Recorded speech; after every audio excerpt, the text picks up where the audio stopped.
you'll find out. But it was to watch my boy, okay, this young man who I have watched basically blossom into this incredibly confident, incredibly well-trained murderer. I am, of course, talking about Ali Mythological Khabani, okay, Dearborn's finest, okay. I mean, this dude, holy shit, he popped the fuck off. You guys probably watched him in Creator Clash where he ran the distance. He went the distance with a very capable opponent, as a matter of fact. Surprisingly capable opponent. But here he is going up against Hundar. Now, I'm going to give you guys some background, okay? Because we have the same trainers. We have the same, physical trainers. He also has, on top of that, like, obviously a boxing coach too. And so I'm familiar, like I'm keeping up. I've been keeping up for the past couple months on his workouts. We train together from time to time. Like, I see him while I'm training from time to time. Hundar is a much larger opponent. Hundar usually walks around, I believe, at about 200 pounds. Myth, on the other hand, the top weight he's ever reached in his life was like 195. And of course, he is not 195 when he's in fighting shape. So for them to get down to the same weight to fight, Hundar had to lose a lot of weight. Myth had to also lose some weight too, but like, he is now only developing muscle mass. So the advantages that he had, oh, thank you, Themasius, for the playlist. The advantages that Myth had was that I think his cardio is going to be better. He's a very technical fighter. He's very good for how new he is. And he's also a lot younger. Hundar is around 30 plus. I forget how old Hundar is, but like that age definitely is a major component, okay, in this circumstance. He's almost 40. That's crazy. I didn't even know that. I mean, he is incredible. He's in incredible shape for being 39 years old. But I was still terrified, especially after what I saw Hundar do to AB. Okay? But Myth, on the other hand, outboxed him. Nice jab. He is lighting him up, Tony. Wow, looks comfortable too. Look at him. Look at his fucking look at how he's dodging him. Look, even here.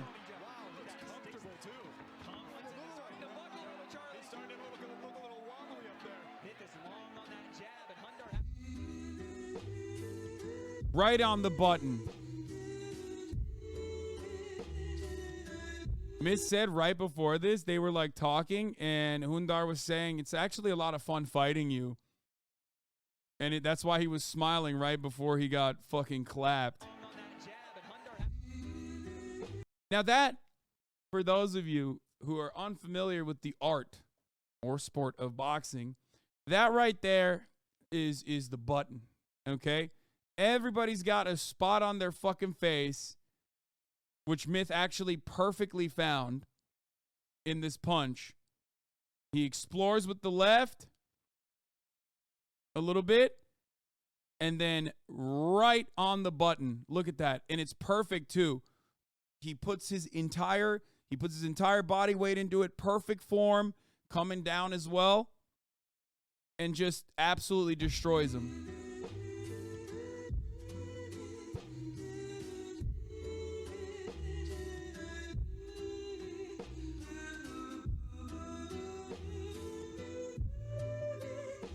My man said, Myth has no power. Ha ha ha. Look at these punches. They look so soft. Dude, you should definitely, you should go up against him.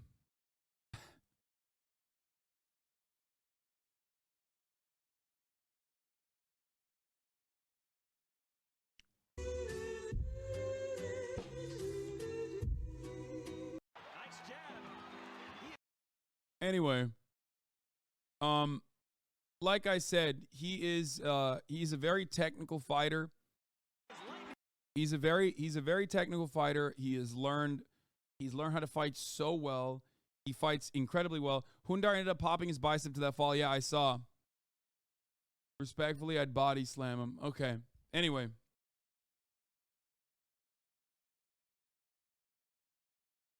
How many times have you been asked to go up against someone next time? Every 10 minutes, I would guess. Yes.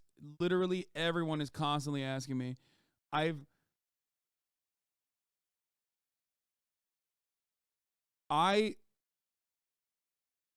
don't know how many times I said, no, I'm not going to fight this past weekend. I don't know. Like thousands. But yeah, look, ultimately, if it wasn't for his bicep that he fell on, as you can see when he goes limp and he just falls directly on his bicep, which ruptures. Okay, he had a bicep tear in that fight. If it wasn't for that, he probably maybe could have kept going. Okay, but that doesn't take away from the fact that he ate a clean one, dude. Just the absolute perfect, clean one.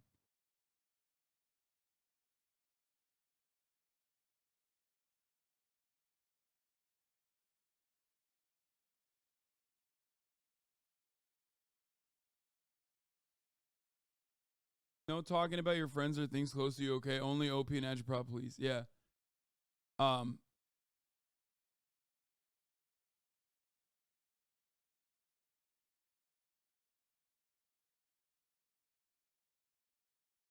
But overall, this was a very emotional moment for me watching him. Hundar's bicep is dunzo. Where is the photo? Here it is. Well, I hurt my arm. They say I couldn't keep fighting because the bicep popped. Oh no, everybody. I'm having a bad time. Yeah, he had to walk around in a sling. The funniest thing is, Hundar is such a nice dude. I mean, he is such a fucking kind, such a nice guy.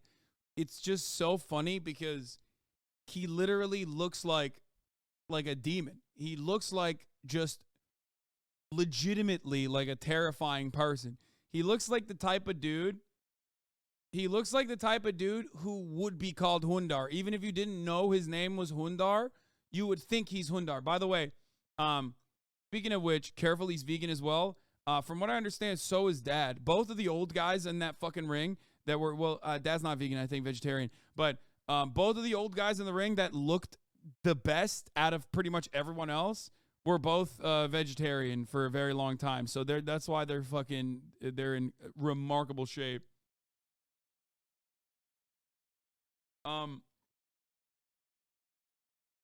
But yeah, he's a super sweet guy, which is pretty funny to consider because his like entire persona on on stage is like this barbarian warrior, which I find really funny. Unfortunately, Jarvis lost. I think his asthma kicked in. But yeah, I was fucking losing my mind. People caught me in the crowd, absolutely going bananas mode.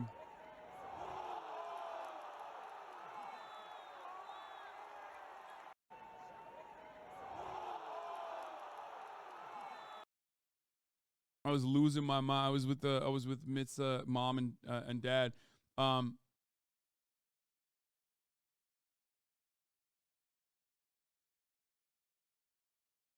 That dude at a classic exam finding of Popeye's arm because the distal tendon tore completely, causing the bicep muscle to curl up and look like Popeye's arm after he eats spinach. It's pathognomic for biceps tear. What is this?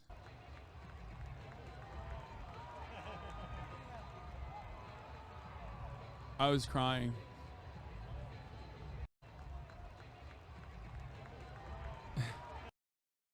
Anyway. You should have seen Markiplier. I did see him. I did see him, but I didn't like really, I don't know him, so I didn't want to fucking go up to him and be like, hey, what's up, man, you know? Because I know what it's like when motherfuckers keep rolling up to you at an event like that. Aaron, aka Ego Raptor, looks so good this year. Yeah, he looked a lot better this year than he did last year, for sure.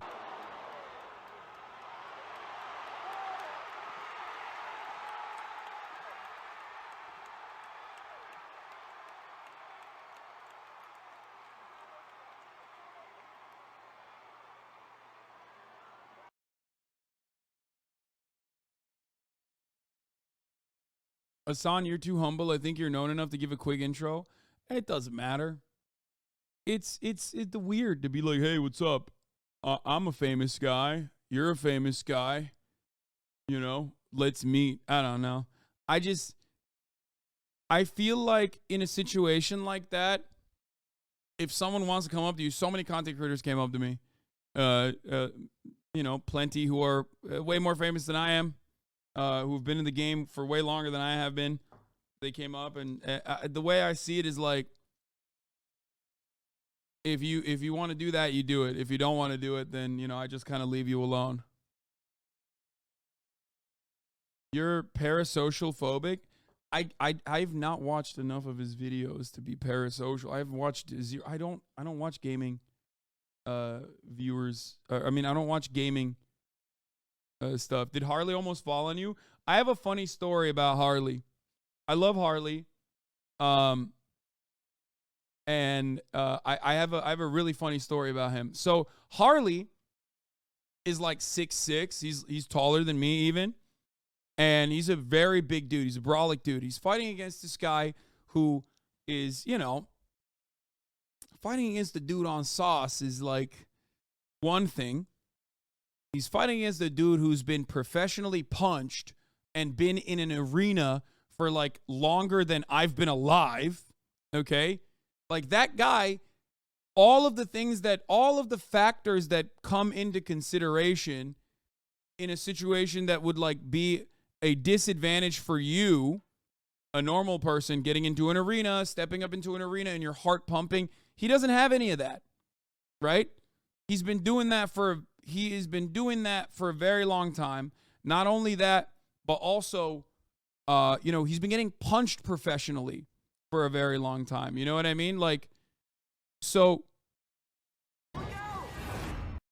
John Morrison also blew a dog whistle to incapacitate a dog wrestler and then crushed it from the sky. Like, this is the guy he's fighting against, right? It's okay, Russ. He cheated. So, you know, he's in remarkable shape. His opponent was in remarkable shape, has incredible control. Pro wrestling is real. Brother, getting hit in the face is definitely a very real component of pro wrestling, which is soap opera or whatever. But yes, you are definitely getting hit a lot. Regardless of how fake it is, if you think that you're not actually tanking some serious fucking damage, both to your head, both to your body on a regular basis for fucking, you know, however many years this guy's been doing it, I don't know what to tell you. Why do you think so many of them get CTE?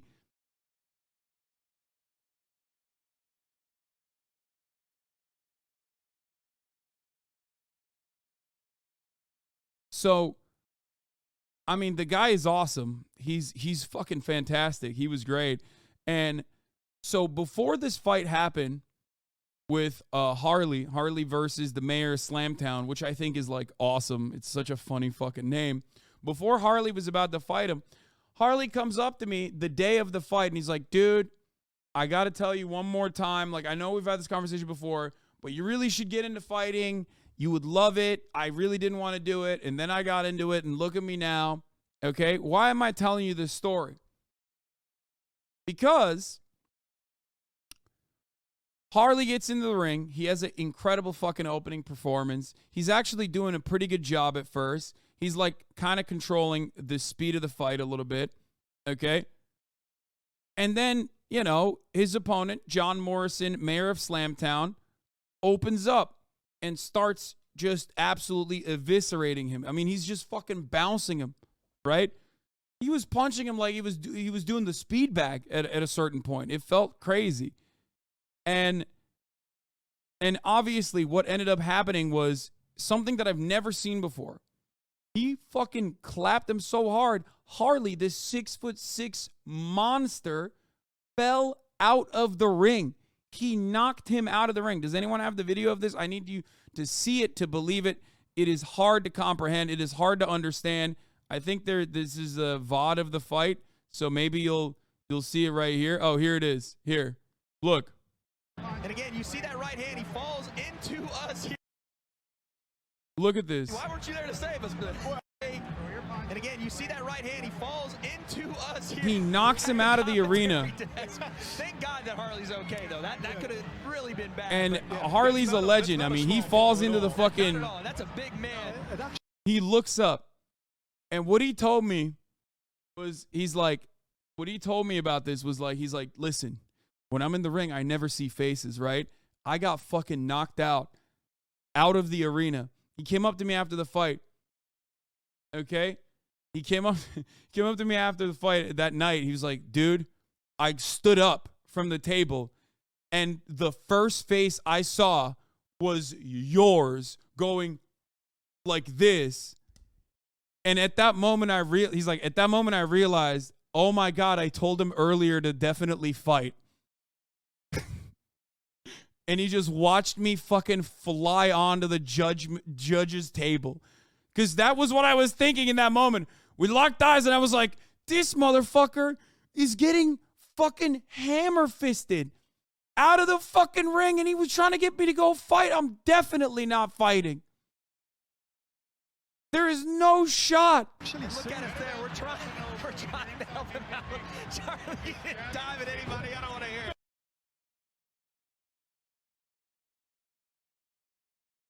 You look like this? No, literally. I was like, what the fuck?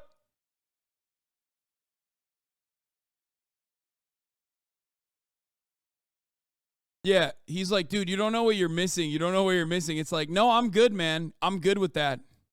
I'm good with missing on all of that, to be honest. Like, straight up.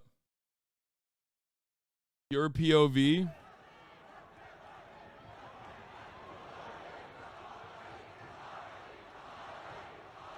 Yeah, I mean, he was the crowd favorite, but he was getting slapped around a lot.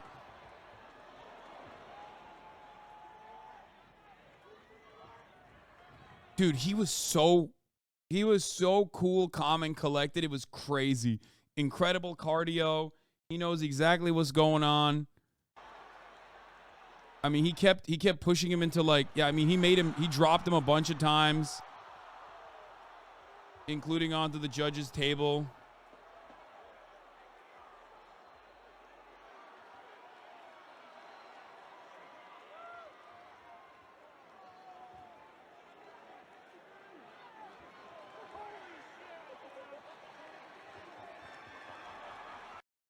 Anyway, the quality of the Creator Clash goes up. I do worry about the safety of the fighters because they're getting better.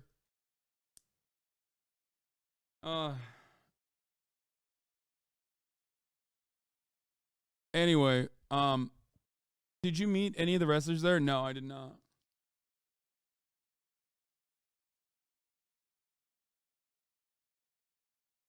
But yeah, here are some photos of me going crazy mowing.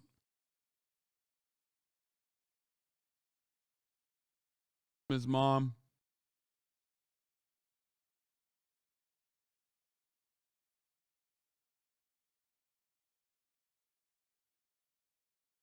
What's your favorite part of the night besides Myth winning? I don't know. That's it.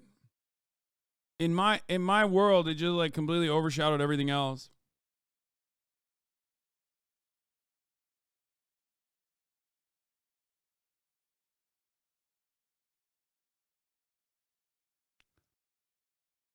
But that's it.